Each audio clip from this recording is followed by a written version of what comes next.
Fourth oral question, Baroness Sugg. My Lords, I beg leave to ask the question standing in my name on the order paper, and in doing so declare my interest as Chair of the charity Malaria No More UK. My Lords, firstly may I acknowledge and congratulate my noble friend on her assuming the role as Chair of Malaria No More, a charity we worked very closely with in the run-up to CHOGM in 2018. In terms of the specifics of the question, the World Health Organization's 2021 World Malaria Report notes that the COVID-19 pandemic contributed to an estimated 6% increase in malaria cases and 12% increase in malaria deaths in 2020. The UK remains a very strong supporter of the Global Fund to fight AIDS, TB and malaria, providing £4.1 billion to date. We also invest in research to help people access new malaria treatments and diagnostics and support countries to strengthen their health systems. My Lords, today is World Malaria Day, and it is possible to end malaria within this generation, but we need continued UK leadership to do so, so I thank my noble friend the Minister for that answer. My noble friend mentioned the Global Fund. Does he agree with me that that is one of the most effective and value-for-money investments that we can make with UK aid? And this year we'll see the Global Fund replenishment. Can my noble friend give me any reassurance that the UK will make an ambitious pledge, as the United States has just done, to help get progress back on track? My Lords, the United Kingdom, as I've already said, has invested £4.1 billion in the Global Fund to date, and during the last replenishment, my noble friend is of course correct. The Global Fund's investment case for the seventh replenishment has currently been presented to the government, and we are looking at this and reviewing our support in line with our published approaches to health systems and also our commitment to strengthening and ending preventable deaths. We will announce our commitment in the near future. Question another way. In the last replenishment, we were the third biggest contributor. We've been the founder and strongest supporter of it. What we need now is an early pledge, a strong pledge to show leadership. Will the noble Lord the Minister confirm that Global Britain, as the government put it, will keep its leadership position in support of the Global Fund? My Lords, the noble Lord mentioned our commitment and indeed our support and leadership, and whether we're second or third, depending on what criteria is used, but we remain very much committed to the Global Fund. As I said, I cannot preempt the announcement that we will be making in terms of the current replenishment, because that decision is being finalised, but what I can reassure the noble Lord and your Lordship's House is we may remain very much committed to fighting malaria and also our commitment to the Global Fund as well. Lords, I was in Washington last week and I met the US representative, the board member of the Global Fund. She stressed to me very clearly that the Biden administration, of its earmark of the $6 billion, is part of the American approach of matching up to 30% as a percentage cap of the remainder of the contribution. So if the UK cuts its support for the Global Fund, that will automatically cut the American support, which would be devastating and would be a tragedy. The Americans have earmarked the funds. Why can't the British government state that it will not cut support for this absolutely crucial fund? Because it's over a number of years, and the government says it wants to return to 0.7, so why doesn't it make that announcement now?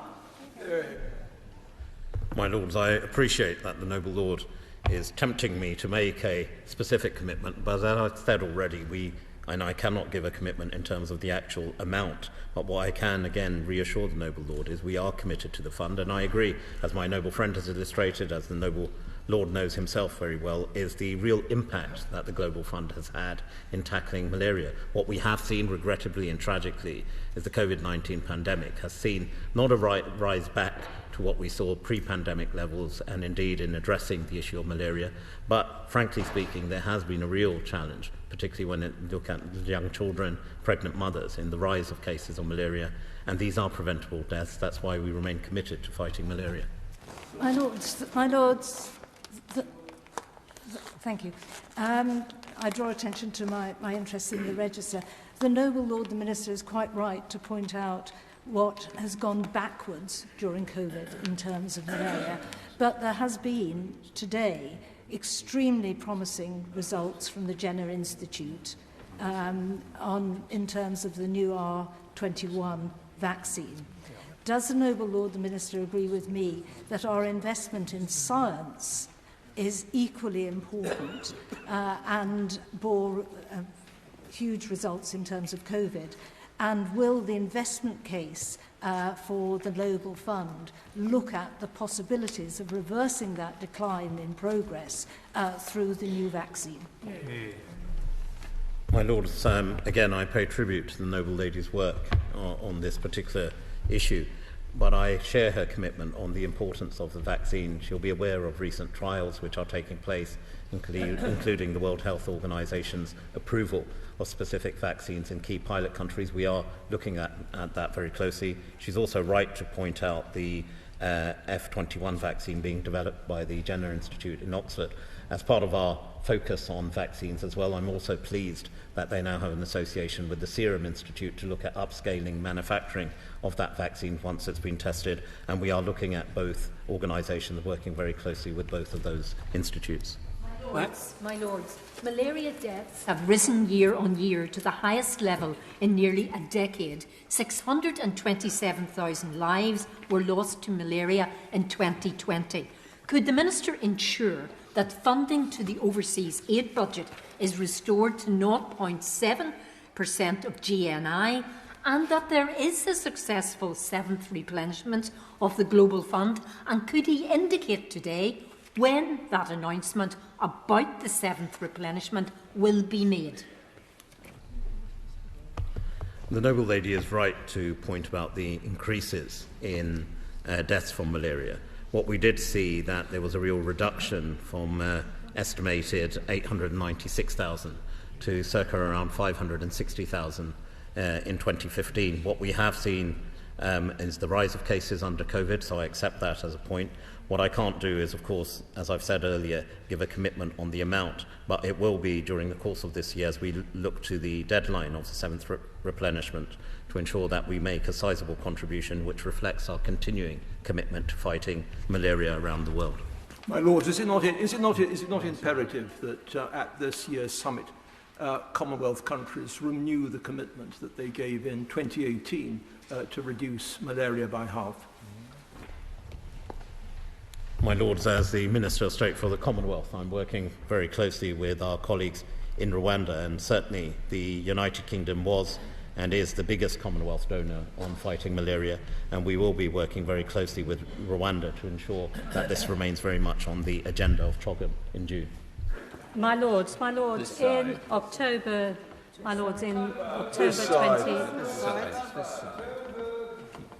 This side. My Lords, I'm sure the Noble Lords saw the very encouraging report by Adrian Hill in the Times today about the vaccine trials. One of the things he said was that if the vaccine trial is successful, as it seems to be, it will cost $3 per person, merely $3 per person, to vaccinate the African population. That would require $600 million a year. Is the Minister aware of the cost of this scheme, and is the government going to come forward with a response? My Lords, the Noble Lord is, of course, right again to point out of the impact of malaria, particularly on Africa itself. Indeed, when you look at the statistics, they're very stark. 95% of cases and 96% of deaths from malaria are on the African continent. That's why I haven't read the specific article, but I am aware of the support and indeed the issue of having effective costs. Where I think the real progress will be made is through the World Health Organization to ensuring vaccines are made available to all those who need it, but also at a cost which is also acceptable and reasonable and sensible for those who require the vaccine. My Lords, in October 2021, the WHO recommended the first malaria vaccine for children living in areas of high to moderate risk of malaria. The demand for the malaria vaccine, the RTSS, is estimated to be far greater than supply over the next few years. So may I ask the Minister, what is the FCDO doing to speed up the equitable access to the vaccine? The specific vaccine that the Noble Lady refers to, the RTS malaria vaccine, is one of those vaccines which has just gone through the World Health Organization's approval, and it was based on trials, I believe, in 3 countries, Ghana, Kenya and Malawi. 800,000 children received that particular vaccine. And what the conclusions of that, and that's why it's important to continue on the research of the vaccines, which we're certainly committed to, is that the vaccine supply is limited and there are costs, as was pointed out just now by the Noble Lord, on ensuring equitable access. The Noble Lady is right to point this out, and as I said earlier, we will work with the World Health Organization on equitable and fair access to the vaccines once they're scaled up. But I think we should be encouraged that the COVID experience, through the partnerships such as those with the Serum Institute, lends itself to a proper scaling up of the vaccines once those initial trials have been proven.